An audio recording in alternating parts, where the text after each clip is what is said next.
So facial palace అంటే మనకు ఒక భాగం ఫేస్ అనేది వీక్ అయిపోతుంటుంది. సో వీక్ అయిపోవడం వల్ల ఈ భాగం అనేది పనిచేయదు. సో ఈ భాగం పనిచేయకపోవడం వల్ల మనం మాట్లాడినప్పుడు కానీ స్మైల్ ఇచ్చినప్పుడు కానీ ఈ భాగం అనేది ఇటు సైడ్ నార్మల్ వైపుకి అనేది డీవియేట్ అయిపోతుంటుంది. సో దాన్ని ఫేషియల్ ప్యాలసీ అంటాం. సో ఫేషియల్ ప్యాలసీకి కారణాలు అది బ్రెయిన్లో క్లాట్ ఉన్నప్పుడు కానీ, అంటే బ్రెయిన్లో ఏదైనా ప్రాబ్లం ఉన్నప్పుడు కానీ రావచ్చు. తర్వాత ఇంకొకటి ఏ రీజన్ బ్రెయిన్లో మనకు ప్రాబ్లం లేకుండా, అంటే 2 రకాలు ఉంటుంది. ఒకటి అప్పర్ మోటార్, తర్వాత లోవర్ మోటార్ అని చెప్పేసి. అప్పర్ మోటార్ అంటే బ్రెయిన్లో ప్రాబ్లం వల్ల ఏదైనా క్లాట్ కానీ బ్లీడ్ కానీ తర్వాత ట్యూమర్ వల్ల వస్తుంటుంది. ఇంకొకటి లోవర్ మోటార్ న్యూరాన్ ప్యాలసీ. అది ప్రధానంగా మనకు ఫేషియల్ నర్వ్ బయటికి వచ్చే దగ్గర ప్రాబ్లం వల్ల అది వస్తుంటుంది. ప్రధానంగా lower motor neuron facial nerve గురించి చెప్తాను. సో కామన్గా మనం చూసేది బెల్స్ ప్యాలసీ అంటాం. So okay, Bell's palsy symptoms ఎలా ఉంటాయంటే ఒక సైడ్ ఫేస్ ఇన్వాల్వ్ అవుతుంటుంది. తర్వాత అది పై భాగం అంటే ఐ పై భాగము, తర్వాత ఐ కింది భాగం. సో 2 భాగాలు అనేది మనకి ఎఫెక్ట్ అవుతుంటుంది. అక్కడ సైడ్ మూమెంట్ అనేది తగ్గిపోతుంటుంది. దాంతోపాటుగా ఐ క్లోజ్ అవ్వదు మనకు. ఓకే, దాంతోపాటుగా ఇది మనకు మౌత్ నుంచి ఈ వీక్నెస్ వల్ల ఏదైనా వాటర్ తాగినప్పుడు కానీ సెలవే కానీ డ్రూలింగ్ అయిపోతుంటుంది. సో దాంతోపాటుగా టేస్ట్ బడ్స్ ఎఫెక్ట్ అవ్వడం వల్ల మనకు టేస్ట్ కూడా ఆల్టర్ అవుతుంటుంది. దాంతోపాటుగా ఇటు సైడ్ మనకు వాటరింగ్ అనేది తగ్గిపోతుంటుంది. సో ఇలాంటి సిమ్టమ్స్ వస్తున్నాయి. దాంతోపాటుగా మనకు చెవి చుట్టూ అంటే పెరి ఆరిక్యులర్ భాగంలో పెయిన్ ఉంటుంది. ఓకే, సో ఇది స్టార్ట్ అయినప్పుడు మనకు 2 రోజుల్లో ప్రోగ్రెస్ అవుతుంటుంది.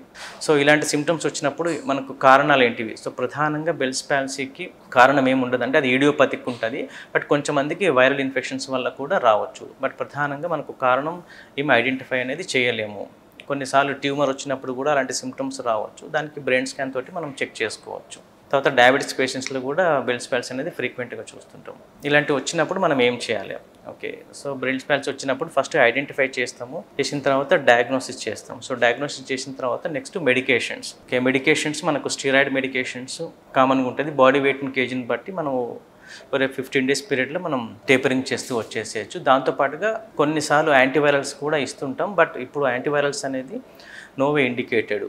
సో దాంతోపాటుగా మనకు electrical stimulation, physical therapy is also important. Okay, physical therapy అంటే మనం ఆ ఫేషియల్ నర్వ్ అనేది స్టిమ్యులేట్ చేస్తుంటాం అట్లా. సో డైలీ కొన్ని డేస్ అట్లా స్టిమ్యులేషన్ ఇస్తే ఆ నర్వ్ యాక్టివేట్ అయిపోయి ఇంప్రూవ్మెంట్ అవుతుంటుంది. సో దాంతోపాటుగా కొన్ని ఫిజికల్ అంటే మసాజెస్ కానివ్వండి, తర్వాత చూయింగమ్ కానివ్వండి, అంటే ఈ మజిల్స్ అనేది మనం ఏదో ఒక యాక్టివిటీ వల్ల ఇంప్రూవ్ చేస్తుండాలి. సో అందుకని బబుల్ గమ్స్ అవి చెప్తుంటాం. బబుల్ గమ్స్ అవ్వడం వల్ల ఈ మజిల్స్ అనేవి ఇంప్రూవ్ అవుతుంటాయి. దాంతోపాటుగా బ్లోయింగ్ అలా చేస్తుంటాం. ఓకే, తర్వాత మనకు ఐలిడ్ అనేది క్లోజ్ అవ్వదు కాబట్టి అదంతా కూడా ఇరిటేషన్ వచ్చి రెడ్నెస్ అయ్యే ఛాన్సెస్ ఉంటుంది. కాబట్టి ఐ లూబ్రికెంట్స్ అనేవి కూడా యూజ్ చేస్తుంటాం. ఓకే, ఇలాంటి చేయడం వల్ల అసలు చాలా మందికి అపోహ ఎలా ఉంటుందంటే ఈ బెల్స్ ప్యాలసీని బ్రెయిన్లో స్ట్రోక్ అదో పారాలసిస్ సిమ్టమ్స్ లాగా అనుకుంటారు. సో ఇది అపోహ మాత్రమే. సో మనం బెల్స్ ప్యాలసీ వచ్చినప్పుడు దానికి ట్రీట్మెంట్ ఉంది. అది బ్రెయిన్ స్ట్రోక్ వల్ల అవ్వదు. సో దానికి ట్రీట్మెంట్ ఉంది. దానికి మెడికేషన్స్ యూజ్ చేస్తే ఒక 15 days నుంచి పీరియడ్ ఆఫ్ 2 months వరకు మనకు ఇంప్రూవ్మెంట్ అనేది వస్తుంటుంది. వాళ్ళ క్వాలిటీ ఆఫ్ లైఫ్ కూడా మంచిగా ఉంటుంది. వాళ్ళకు చాలా మంది కంప్లీట్గా కూడా నార్మల్ అవుతుంటారు. బట్ 10 to 15% ఆ డెఫిసిట్ అనేది